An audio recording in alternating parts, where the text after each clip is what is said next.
Hi everyone, welcome to Do Listen to Midwife. We're back again to do part two of our breastfeeding journey. Tara has accepted to be our first guest on to Do Listen to Midwife. We are very excited to have Tara Williams here. Tara is a internationally recognized lactation consultant, IBCLC. She is an incredible doula. She also heads up the most wonderful foundation that Danielle and I are actually part of, called 1,000 Days of Grace. Now, 1,000 Days of Grace is a nonprofit organization that helps women who are less fortunate and just helps them on their journey in pregnancy, birth, breastfeeding. And she does this through the government hospitals in South Africa. And it's just the most rewarding thing you could be a part of. She really is incredible. So, Tara, welcome. And if you could just start us off with a little bit of an introduction about yourself, if I haven't covered everything. And I'd like to know if you could just do an introduction into 1,000 Days of Grace, because I think it is important that everybody understands what this is about so we can just send this message far and wide. Amazing. Thank you, Lisa, for having me, and Danelle and Sharon. It's amazing what you guys do, and I love the concept, of your podcast. I think this is my season for being on people's podcasts, so incredible. So the 1,000 Days of Grace Foundation was established for increasing breastfeeding education and doula support in government facilities, which we know there are not many. I know there are some that are being run at little MOUs and that in some hospitals, but our hospital here on the West Rand, Rahima Musa, didn't have full-time doulas or lactation support there. So that's our main aim, is to uplift the hospital and create a base that will branch out potentially to other government facilities, and to make it seen as part of the medical system for women to have doulas and women to have quality lactation support, because it really is a gap. It's a gap in our market, and especially in our government sector. So as 1,000 Days of Grace Foundation, it was established by also two doulas and a midwife. So myself, Alyssa, and Rueda. So it was founded by us, and ideally what we first started doing is we took little packs and we made packs for women at Rahima Musa. So first, Rueda went there and she did lots of paintings, on the walls, and, uplifted the way the place looks.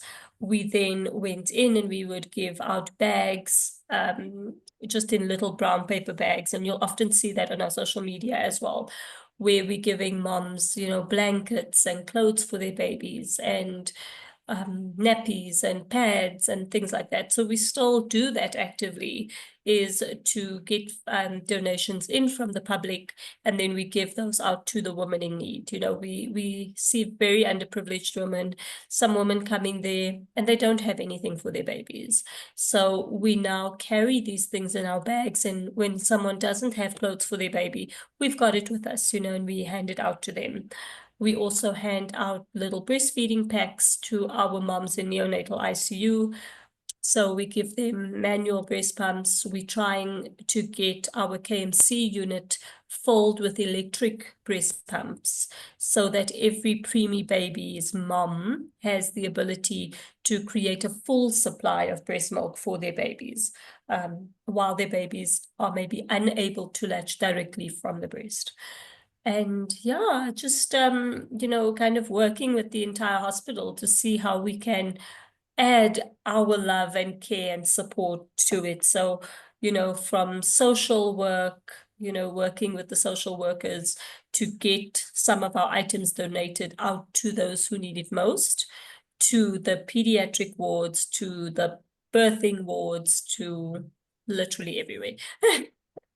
That is fantastic. I mean, I know we have been a part of it, thankfully, from the beginning as well. We have been volunteering at Rahima.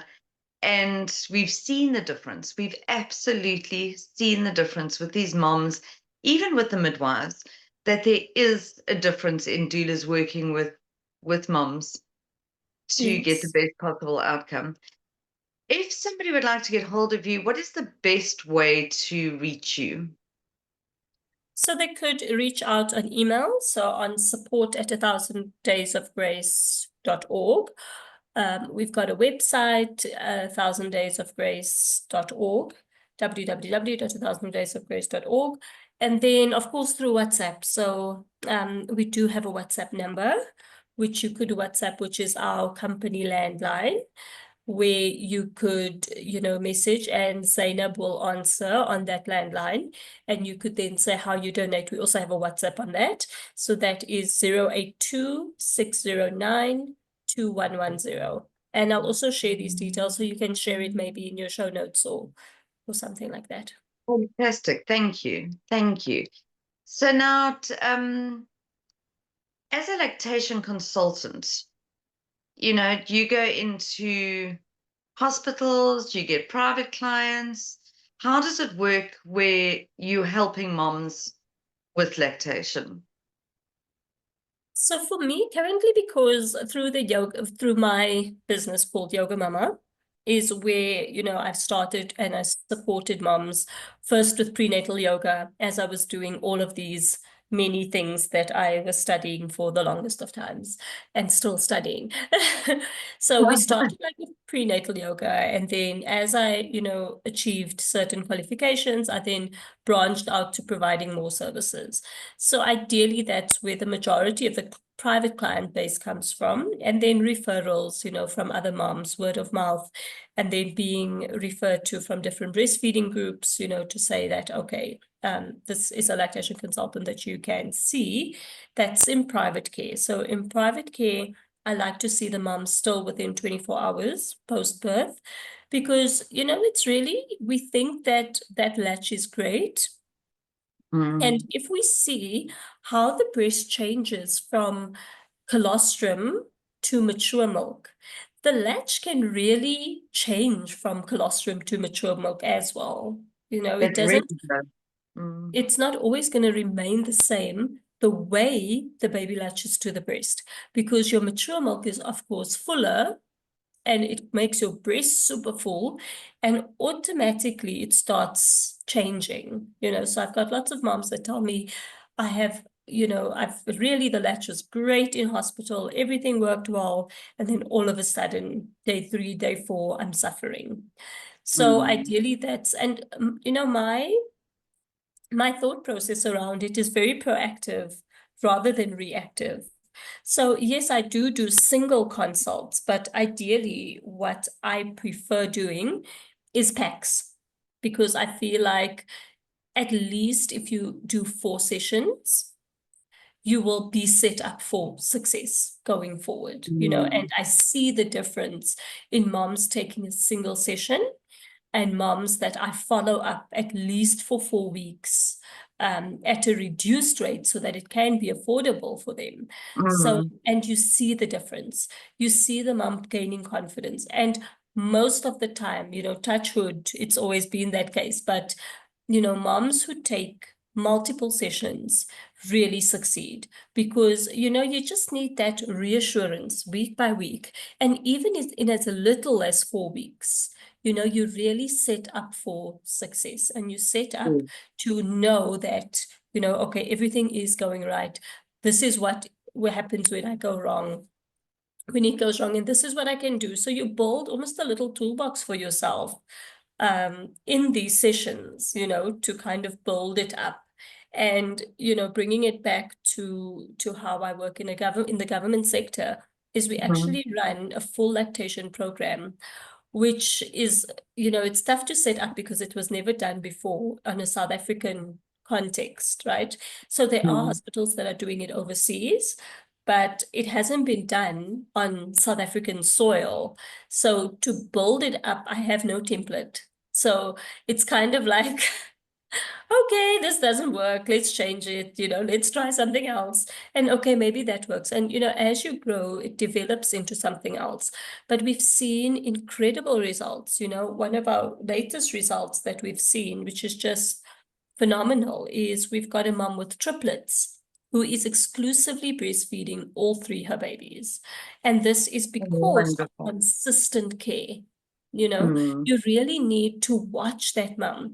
So even if it's once in 3 days that you are seeing the mom and interacting with her and finding out how her milk supply is and encouraging her and just walking through with her through this entire journey.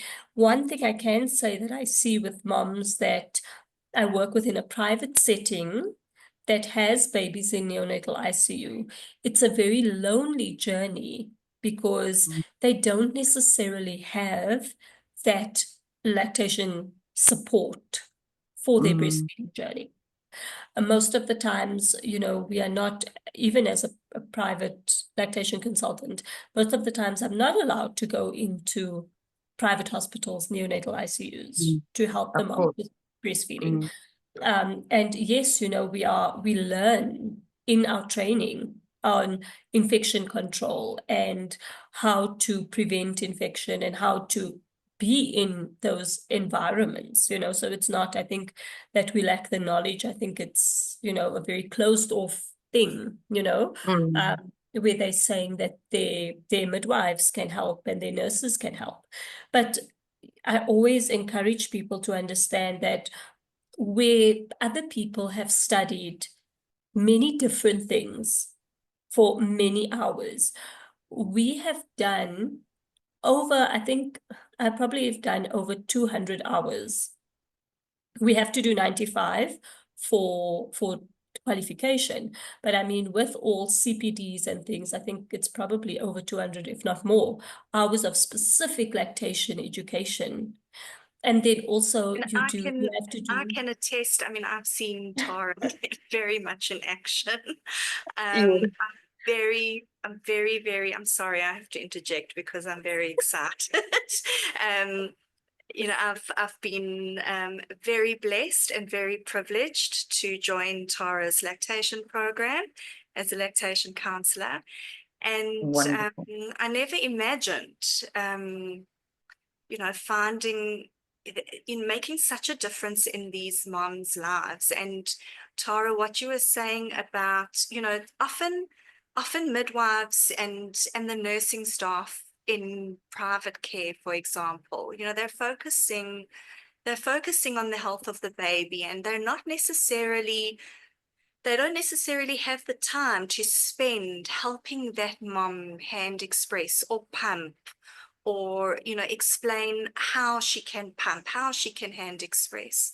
And often those moms, they just resort to formula feeding, so that just because they don't have that ongoing support.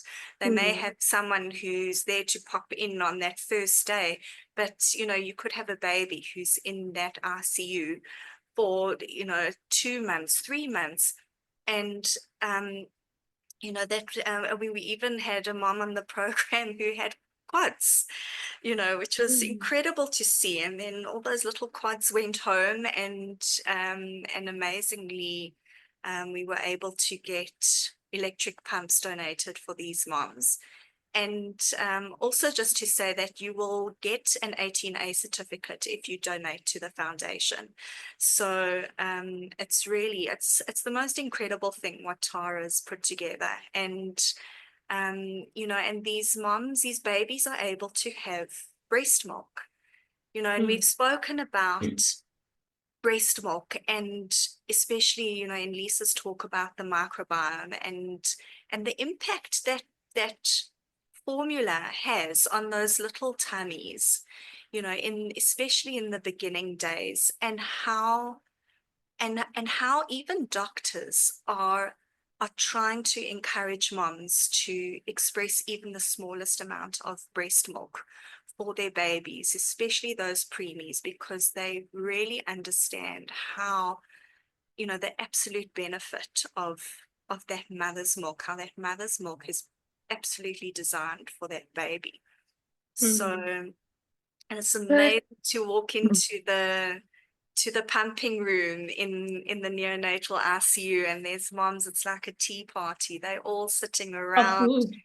and there's just boobs and milk, and it's the most incredible thing. And you can see these moms just pushing with their hands, and they're filling up bottles, and it's really incredible to see. There's sandwiches in the room, so those moms are nourishing themselves so that they can nourish their babies. It is absolutely the most incredible thing to be able to see every day.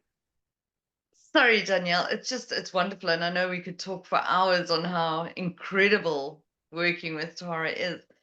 But I want to get down to a few like teething issues, if you want to say that. With, like you say, there's a different latch from the colostrum to the mature milk. When does a mom call you in?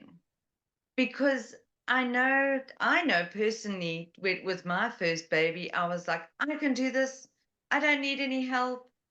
But looking back, I think I would have benefited greatly from having someone just show me the little bits, and I wouldn't have had such sore nipples and engorgement. And so, when is the best time to get hold of a lactation consultant? Is it before baby's born, or in the hospital just after baby's born, like you say, within 24 hours? Look, breastfeeding preparation starts in pregnancy. Hmm. So actually, when we are proactive about our breastfeeding journey and what we want to experience in breastfeeding, your point of starting should actually be your pregnancy. Mm. So we actually recommend at least 2 sessions in pregnancy to discuss only breastfeeding and breastfeeding for you. Because remember, your journey looks different to someone else's journey. So, according to our guidelines as lactation consultants, the antenatal preparation, and I mean, antenatal preparation doesn't start, it's not stimulating your breasts or pulling out your nipples or massaging your breasts or doing anything, because that on a physiological level is sorted out, right? Your breasts are doing all of that. It's doing it from the day that you become pregnant. It's already knowing that you're pregnant, and physiologically it's doing what it needs to do. But the other information, the gathering of support, the just giving yourselves information of, why do I want to feed this baby? So if that is the ideal situation, and of course affordability and all of those things considered, we would recommend starting with those 2 in pregnancy. And then I would recommend a minimum of maybe 4 sessions post and in that beginning period. And look, I've had some people who have signed up and their breastfeeding journeys actually went incredibly well, right? So even by session 2 post-birth, they were like, you know what, I'm fine. And everything was going well, and babies were gaining weight, and they were just doing incredible. And then they leave the other 2 sessions, which they then come back. Remember, breastfeeding is a journey. So it's like a 2-year stint, right, in your life. So they leave those 2 sessions then for times when they're experiencing a transition in breastfeeding, when the baby's starting to bite, and what do they do? When the baby's starting to become more active and doing boob gymnastics, where the legs are here on your shoulder and their head is at the bottom, but they're still drinking, they're still breastfeeding. And then finally, when your journey is ending and you are now weaning your baby, and then how do I do that? How do I do that without traumatizing myself and my baby? So, I mean, it's really being proactive about breastfeeding. It's being proactive about your journey. And I always say, there's women who come and say, you know what, I don't want to breastfeed. And it's still Yes. that inquiry that it's your choice, right? It's your body, it's your choice. And we are never going to be a cult for breastfeeding. right? To say that you only see a lactation consultant because you want to breastfeed. If you are considering not breastfeeding, maybe those antenatal education sessions can either reassure you that, okay, I don't want to do this. And, I'm really, even after hearing your whole spiel on what it is and what it does and what it can do for my baby, I still just don't want to do it, And in many cases, there's trauma laced into that. Yeah. There's trauma laced in from maybe sexual abuse. There's trauma laced in from unhealed other wounds, that women may have or have experienced or have seen. And you won't believe something as simple as seeing someone's breastfeeding journey when you were growing up. Maybe seeing your mom's breastfeeding journey or your sister's breastfeeding journey that went south because their nipples were cracked and bleeding, and you were now 4 or 5 years old and you were watching this. And in your subconscious mind, all that breastfeeding now is related to you is the sore nipples that are bleeding and the mother that is crying and you not knowing how to help and feeling helpless and feeling despondent. And our subconscious mind obviously controls how we move forward. So you'd find that even in your antenatal session, you could identify these things and you can seek help for yourself. And it can really make you aware of certain elements about yourself from that counseling that was done. So yeah, it's not about a cult. It's about presenting facts and presenting information. And this is why we end up working very well with doctors, because breastfeeding is really, it can be a very clinical thing. It can be something you can point evidence to. We've got about, I think 2023, 2024, we had over 6,000 articles come out, research articles on breastfeeding. Wow. Wow. And I know that every day something new is coming out. They're still finding elements and components in breast milk every day because it is so vast and so deep And I about think what there's, is I think there's breast so milk. much to be said that even in 2025, they still have not yet managed to create an artificial breast milk equivalent. When you think about, that we're in essence giving our babies, milk that's really ideal for cows, as opposed to human beings. Formula has its place, and I mean, absolutely, we wouldn't. There are some moms who absolutely need that formula, but I just think it's just so incredible when you think about how with all the science and all the technology, we still haven't quite got it yet. And you know No. what? I don't know if you guys have spoken like in your previous breastfeeding session that you spoke about on your podcast, where the milk is specifically made for your baby and the illnesses that your baby could get and is exposed to.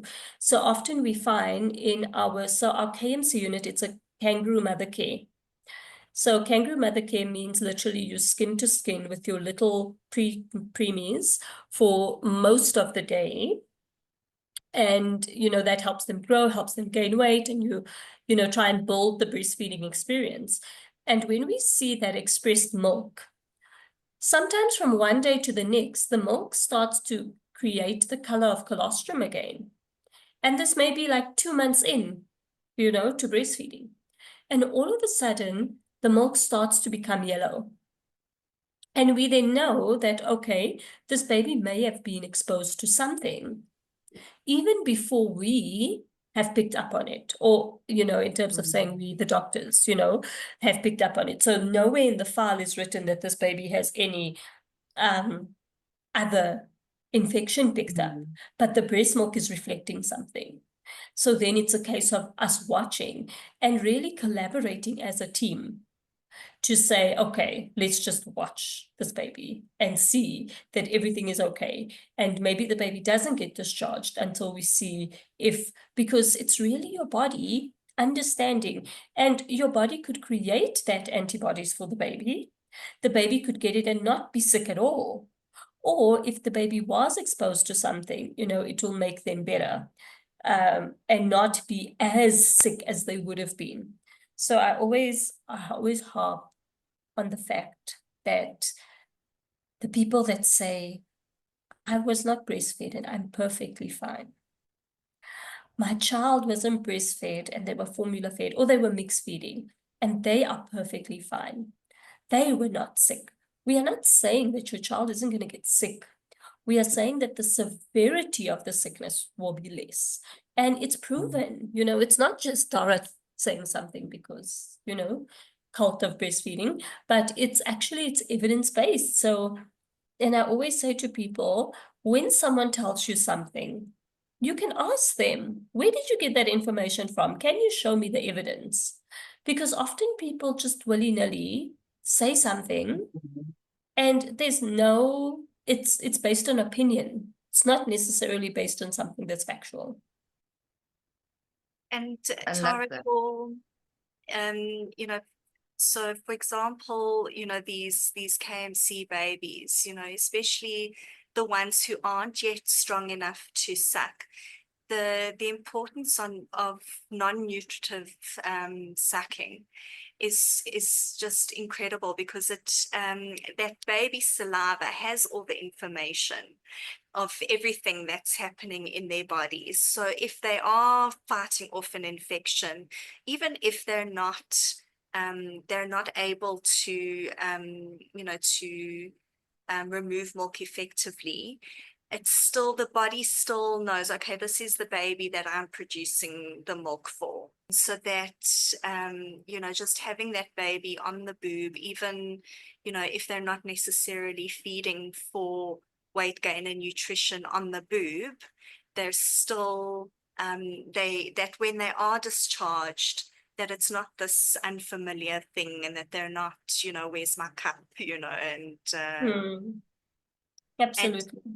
And Tara, can you also explain why these babies are cup fed and not bottle fed?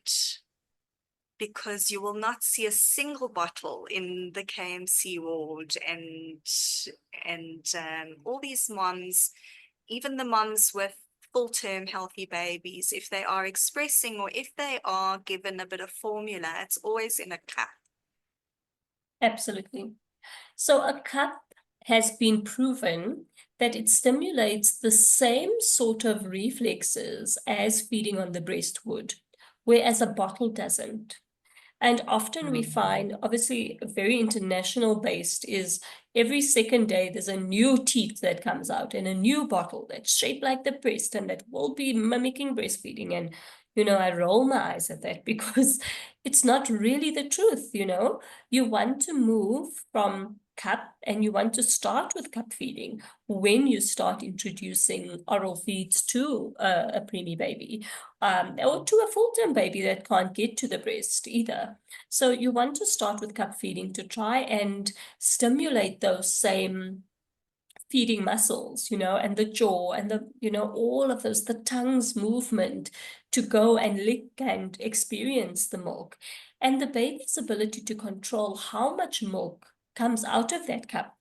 And when you're holding it and you are sitting baby up, you're actually doing what we call pace feeding, because you are sitting the baby up in a position and holding the cup where they can kind of control how much of this milk goes into their mouth, how much doesn't, how fast it goes in. And that's such a beautiful thing, rather than putting the baby flat on their back, dipping this bottle down their throat and almost force feeding them, where you now allowing the baby to control the flow, to control how they feed, to control the movements of the mouth. So that is evidence-based, and it is part of the protocols of how we move babies from, say, for example, tube feeding or pre-oral feeds to moving them to oral feeds is through a cup. And then after that, moving them to the breast. And there's so much beauty, like Danelle says, in that non-nutritive sucking, because it builds that relationship. And if you explain to the mother, because often moms want to feed, they think their breast is only food. So that when you provide the anticipatory guidance on it to say, this is only for your baby to get used to your breast. It's for your baby for comfort. It's for your baby for love. And you explain all of those benefits to them. It starts to become not so overwhelming, because especially when you have to put your baby to a breast and you have tried to squeeze that breast to hell and gone, and there's no milk coming out of the breast. For whatever reason it may be a primary low milk supply issue, right?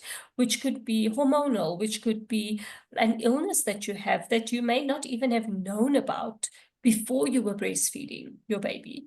So to explain to that mother that your breast and your baby, just sucking your breast, and in non-nutritive sucking for a little preemie, just starting to introduce the feeds, we're not looking for deep latches that are going to be full, and that little mouth is this big, and that nipple is so large, because these little babies are anything from, when they probably start developing the reflexes, they probably only over 1.1 or 1.2 kgs. So these literally babies that are so tiny, and you both know because you've been there, in those KMC units where you get to experience these little humans.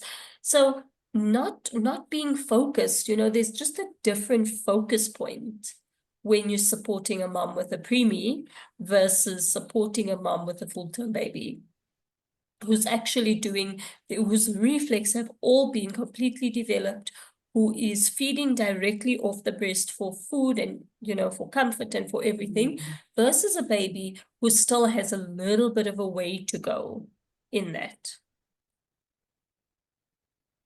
So let's go back to, because we've been talking about the wonderful things of preemies and all the rest, but let's go back to full-term baby, a birth, whether it was natural or Caesar or whatever, bringing baby to the breast. What are moms looking for? You mean a preemie baby or a full-term baby? No, full-term baby. Let's just talk about, what does a natural breastfeeding journey look like, as opposed to, there's problems, underweight, whatever. What does a normal journey look like? And would you always need a lactation consultant, or can you just wing it on your own?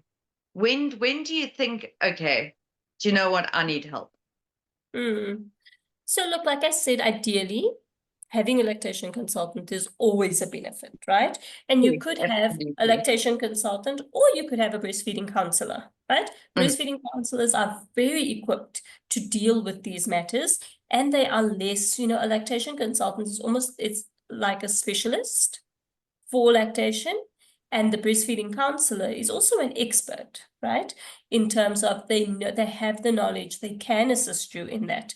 So getting either one of the two would always be beneficial to your journey, right? So even before you have to ask yourself, when is the time? Now is the time, right? From pregnancy, if you've given birth and you're listening to this and you feel like, everything's not going 100%, or you do have questions that you would want to ask that you just don't know where to ask, then absolutely, get a consult. Can I just also interrupt? For those moms who are, who are concerned about the financial aspect of going with a lactation consultant, if you actually think about the repercussions of going onto formula, if eventually you feel like you can't afford the lactation consultant, your breastfeeding is just not happening for you. Your baby's not putting on weight. You're in pain every time you feed. And so you decide to make that transition to formula. The amount of money that you end up spending on formula would be, especially if you're dealing with a newer born baby, it's going to completely exceed the amount of money that you would end up paying for a lactation consultant. And also just to think of, so to keep that in mind, a lot of us don't realize, how expensive and sometimes what a headache it can be to find the right formula for your baby.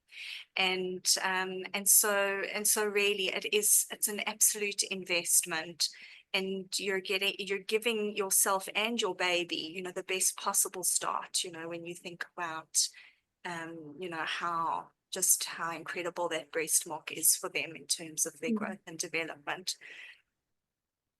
And also, I mean, if you can't afford it and you're listening to this and this is how you find us, contact the 1000 Days of Grace Foundation, because we are here to help you. We will find a way to support you, whether it's over the telephone or, coming to see us for a consult. And if you can't afford it, we're never going to ask you for money for that, right? If you are in a situation where you need help, and that's why the purpose of why the foundation was created. But anyway, Lisa, to just touch on your question that you said, how does a normal, progression look like? So I always want to say there's not one normal, right? Everybody has their range of normal, and don't expect your journey to look exactly the same as someone else's, right? Ideally, what we would like is for you to have the knowledge before birth on breastfeeding, on its benefits, how to latch your baby, and what's going wrong. Once your baby's born, ideally, we'd want the skin-to-skin element, right? So within your first hour makes what happens in your first 1000 days important, right? That first hour post-birth really sets up that stage, for the rest of your breastfeeding journey. So that would be what we'd love to happen, is within that first hour or two for you to have that skin to baby.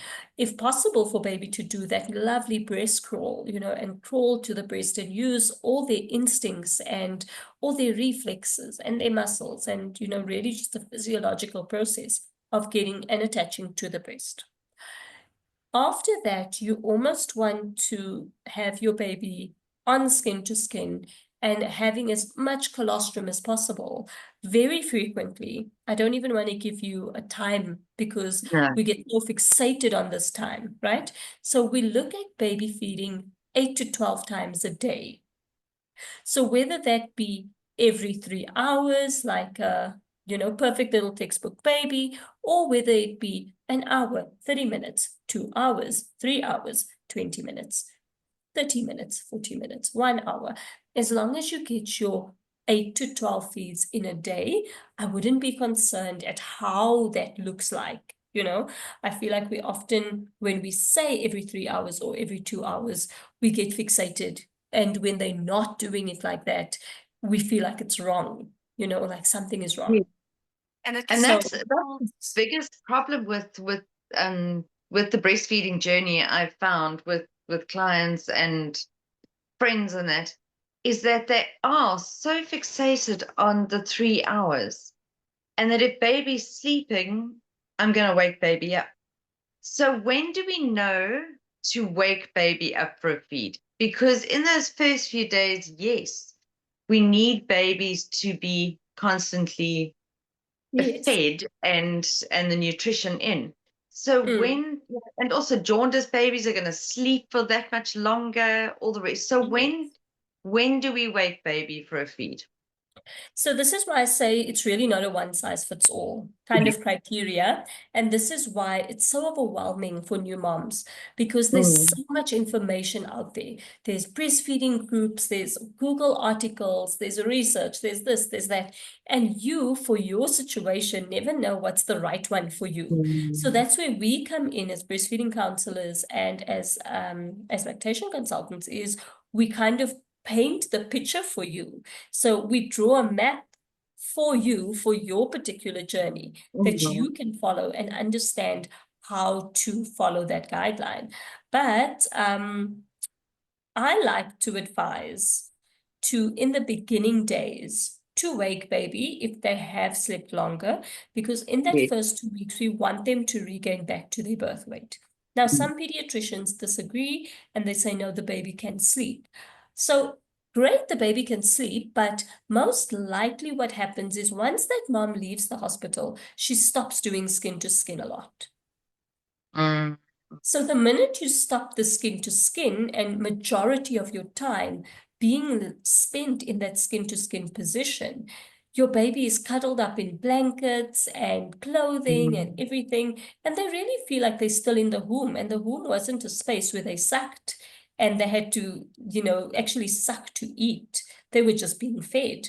So we have to learn to let them realize that you have to, I always say to them, you have to work on this earth, little ones. It's hard work here. So you have to actually learn to suck. So if you are not spending majority of your time in that first 2 weeks in skin to skin with your baby, then do wake your baby up, look for that 2 hour marks. And then if the baby doesn't wake up in that 2 hour marks, take the clothes off, start your skin to skin process, and most likely the baby will go back to the breast and start drinking. But if you do choose, and again, it's your choice, you may not want to do it. You may not see the benefit or understand the benefit of the skin to skin. But if you are doing that, then you have to wake up, at least for the first 2 weeks, let baby regain back to birth weight, and then thereafter you can continue letting baby sleep. To reiterate, Tara's saying about, there is no one size fits all. And there's also no one size fits all when it's the same mom, but a different baby, and it can Yes. sometimes be quite desponding I know it happened to me when it was the one thing that I knew I could do was breastfeed. I'd breastfed my first 2 children for almost 2 years each. And then suddenly the third one came and I was like, oh my goodness, okay, something is wrong. Something is very, very wrong. And so just for those moms to remember, I come across so many first time moms saying, like, she's just not sucking, and it's literally the first time that this baby has tried to go to the breast. And just to remember that, this baby's never done it before, and you've never done it before with this baby. So even if you breastfed the others for 2 years and you've literally, spent the last, 5 years of your life breastfeeding your other children, you've never breastfed that baby. Moms who think that they don't have milk, especially in the beginning, and and they're squeezing their breasts and they're not necessarily seeing anything come out, to remember that baby's suck can be so strong that is how the milk comes out, that they might not necessarily see anything, they might not necessarily get a lot from hand expressing, but that baby will still likely be able to effectively remove that colostrum, so Absolutely. And yeah. Tara, how do we help moms who get fixated on, I don't know if my baby's getting enough? I think it's a universal question. They all say it. I don't think, because when the nurse gave it to him in a bottle, it was 30 mils, and I need to give baby 30 mils. How do we change that narrative? How do we change that natural just trust in your body? That people need to trust it. I think that's an inherent problem, Lisa, with women not trusting their bodies anymore, and women not trusting their ability to feed and the physiological ability of their breast to create milk.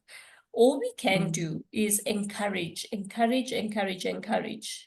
that is why I say being proactive about it, and rather having over support than having little support. So Our nappy output is, of course, what we're looking at, you know. Is your baby having sufficient wet and poo diapers? That's how we look. Is your baby content after a feed?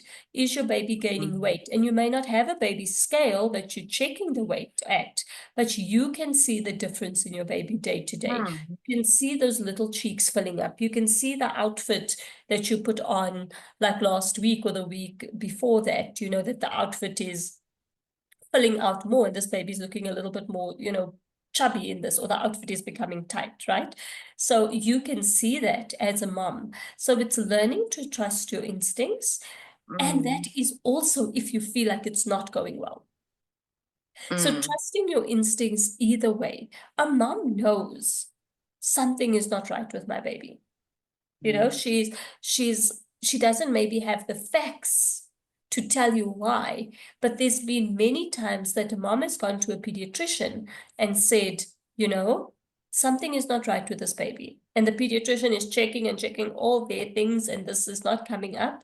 And then you go to another ped that listens and that maybe is also over cautious, does test, and you find that, okay, there was actually something, you know, that I needed to know about. So really validating that your maternal instinct is there, trust it, you know, learn to trust it and reach out for help. If you consistently are stressing over something, like I don't know if my baby is getting enough, right? Then get a lactation consultant in, get a breastfeeding counselor in. And what I want to say that is absolutely of most importance is do not create the expectation that your pediatrician or your midwife or whoever other provider is a lactation specialist. They are most likely not, unless they tell you, I am a pediatrician and a lactation consultant. I am a midwife and a lactation consultant, or I am a breastfeeding counselor. They are not entirely equipped to deal with all of your things. The Baby Friendly Hospital Initiative, which is in all countries, or meant to be in all countries, in all hospitals, says that up to the level of a cleaner or a porter at a hospital is supposed to have the knowledge to know how to help you with breastfeeding basics, like latching your baby onto a breast. Or so the lady in the cafeteria at the hospital, or the porter pushing you from your C-section to your ward should know how to latch a baby. That's the Breastfeeding Friendly Hospital Initiative, right? So everybody, including your pediatrician, must know how to latch a baby, but they don't necessarily have the in-depth breastfeeding knowledge. And that's why more and more pediatricians, I mean, look, we're blessed in the government sector that we work right hand with pediatricians, with neonatologists, with the best of the best professors, and they are willing to work with us. They refer to us and they ask for our opinion on how the feeding impacts the health environment of the baby. So we need more private pediatricians to have their referrals. And I know some of them do, you know, they do have their lactation consultants that they refer to and that they work with. And it's never, even for us, I can tell you honestly, there's stuff that we don't know. You know, we don't know, and we can perhaps, you know, we never know everything, and we never have all the answers. So, you know, typical last week, there was a mom who was on all this medication, and she was having a low milk supply, and they referred me to her, and I was like, I don't know. I I said to her, I'm going to come back on Monday and I'm going to have looked for the reason. And it may not be the reason why it is, but I had no clue. And it's okay, you know. It's okay not to have. So I reach out to my mentors, you know. I always call myself a baby lactation consultant, and my mentors who have been lactation consultants for like 18, 20 years, you know. And then I say to them, you know, this is the case. What do you think? You know, what's your take on it? And then we take it from there. But it's really okay, even for your medical provider, not to be able to assist you with that and to refer you to someone who can help you.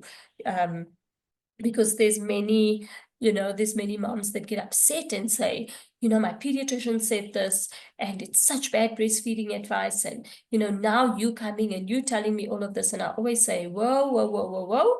Yeah. Don't hate on the ped, In a medicalized thing, I'm also going to give you a bad. I'm also going to Yeah. give you bad advice, right? So as long as we all know what our speciality is and what we're there for, there'll be unity and love and all of those nice things amongst everyone. And I think it is important to work closely with all the professionals and have a multidisciplinary team, so Absolutely.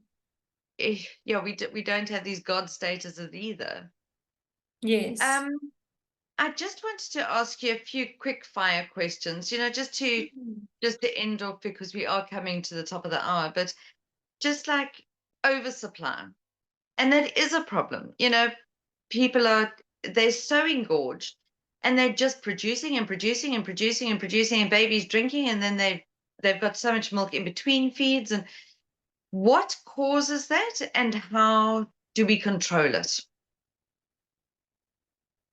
Difficult again, because it could be many things. It could be poor breastfeeding management. So poor breastfeeding, like how you're feeding baby, how baby's latching, or it can actually be an hormonal issue, which you're actually creating more prolactin than your body can take. So your prolactin levels are at an all-time high. So you're creating a lot more than the general woman, right? So in Yeah. cases like that, More this than is what is needed. Yeah. Yes, yes. And I want the moms also to check in terms of when you have engorgement. I think always refer back to a lactation specialist for it. But have a look at, is this engorgement within your first 2-week period? Or is it continuing post your 2-week period? Because in the Okay. 2-week period, remember we changed the where the milk is created from and what system in the body is creating the milk. So the first system that creates the milk is your hormonal response, which your placenta has been removed from the uterus, and now it's a hormonal response that's releasing that prolactin and just pushing it out and pushing it out. And within that first 2 weeks, it sort of stabilizes. And then after 2 weeks, we move to our automated supply and demand response. So we need to look at where that engorgement is happening within the 2 weeks or post the 2 weeks. Is it coming from poor breastfeeding management? So that would need an assessment, or whether it's coming from an hormonal issue, something other than, and if it's your first child, if it's your second, third, fourth, whatever child it may be, has this occurred previously? Is this something new that's happening? Really take the case details. But for engorgement, ice as much as you can. Do some ice packs to manage the pain. Express a little, but hand express for comfort. What you don't want to do is you don't want to over-express. Just because your breasts are full of milk doesn't mean you have to now pump and feed and pump and feed, because you're just creating more of a problem. Those little, I don't want to mention the brand name, but those silicone collectors that you do that kind of suction the breast, that can cause more of an oversupply if you already have an oversupply and engorgement, right? Because what it does, it creates a suction, and it basically is sucking your nipple. So it's not as a breast pump. So it should be used in place of a breast pump. But when you have engorgement and overflow, it should also not be used, because it can create more of a problem. Okay. Yeah. Because, women do get into that cycle of, I've got so much milk, I'm going to express between feeds so that I've got extra, because I need to get rid of all this milk. But then they're just creating more of a demand, and your body's just going to carry on overproducing. Yes. So, and it's risky, sorry, Liz, it's risky to follow blindly advice that's written in articles. Yes. because the management is not, if your breastfeeding management, for example, is not right. So your baby is not gaining enough weight, your baby is not drinking long enough, your baby could not gain weight or have other issues, but then you're following now the wrong method to manage this. So you really need someone to assist you, a specialist to assist you to, gather the evidence really, and then figure out, okay, what's the best plan for my case going forward based on my history. That's what this information doesn't do for you. It just plumps it there, but it doesn't teach you how to connect the dots. Yes. So, Yes. And yeah. also, for your pediatrician, as we've discussed before, your pediatrician you as a mom, you're concerned and your baby's not putting on weight. So you feel that your first, port of call is to go to the pediatrician. So that's also why to consider a lactation consultant. What we're really trying to do in the hospitals is to show that we are a multidisciplinary team, and the doctors don't necessarily, we often put so much, so much, in the doctors, that the doctor's supposed to know everything. That we should be, the doctor should be the one-stop shop, where we can get all our answers for everything. And so to realize that, your doctor, while they may have studied, the benefits of breast milk, and you do have plenty pediatricians who can help, latch a baby, but the person that has really spent and put all their time into studying the ins and outs is your lactation consultant. So really, Tara, it's always just such a pleasure to watch you in action, and I always learn something new, even though I've really, and Lisa, as doulas, because we're often the first person who is dealing with that first latch.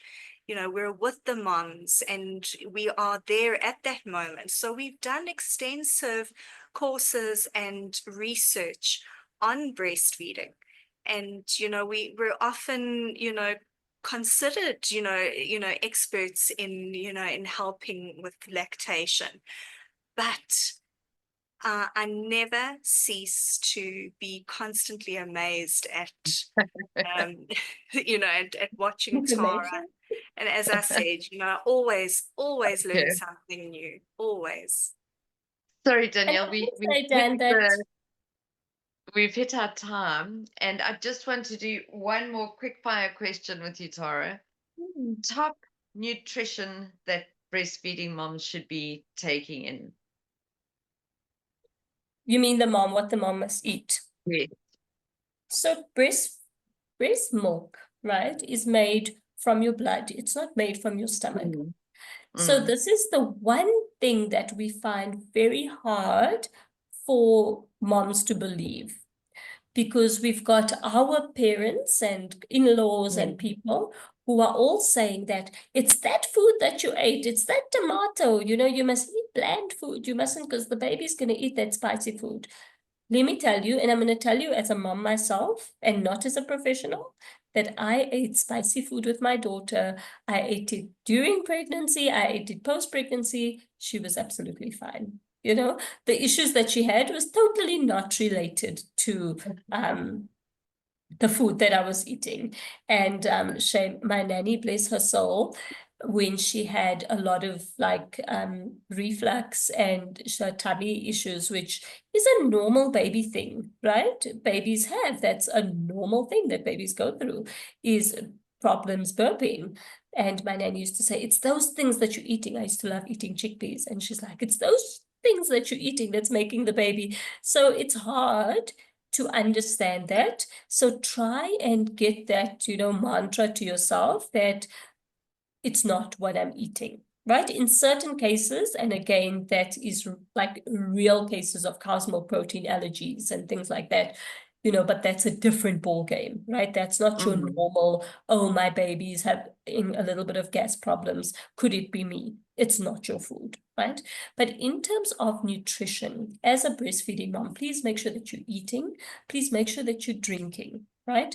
Because you need strength and your body is taking those vitamins and minerals and using it to make your breast milk. So if you are undernourished and not feeding yourself well, it is going to affect your breast milk because you're literally using up things in your body as much as it's made from your bloodstream. Remember that you have to take care of yourself, and nutrients from food and healthy, nutritious meals is going into your bloodstream, right? From that food that you're eating. So you have to eat, you have to drink. And a good sign that breastfeeding is going well and milk production is going well is that the mom is always hungry, and you're hungrier than you have ever been before because you feel like you just need to, or you get thirsty, like super thirsty when you breastfeeding. You're like, is this normal? Like, I'm feeling so thirsty. Yes, it's very normal. I love it. Tara, I want to thank you from the bottom of our hearts. This has been so wonderful. I could talk to you for another 2 hours. It's been fantastic. Thank you. And thank you for all the work you do and all the knowledge you're getting out there to these moms, and how privileged they are to have you by their sides. So It's a thank you pleasure, so Lisa. much. Thank you so much for And having me. I can see you coming on again one day. Absolutely. Absolutely. Love. Anytime you want me, I'll be there. Oh, wonderful. Thank you. And Thanks, good luck with guys. everything, your whole journey. So thanks, Thank you. Danielle. Any last words? No, Tara, again, thank you so much for joining us so that we can all learn from your pearls of wisdom and just keep doing what you're doing. Thank you. And Danelle is our breastfeeding counselor, guys. So if I can't Yes. get to you, Danelle, my right hand, is going to go see you. Fantastic. Oh, well, lots of Thanks, love and guys. blessings, and we'll chat soon. Chat Bye. soon. Bye.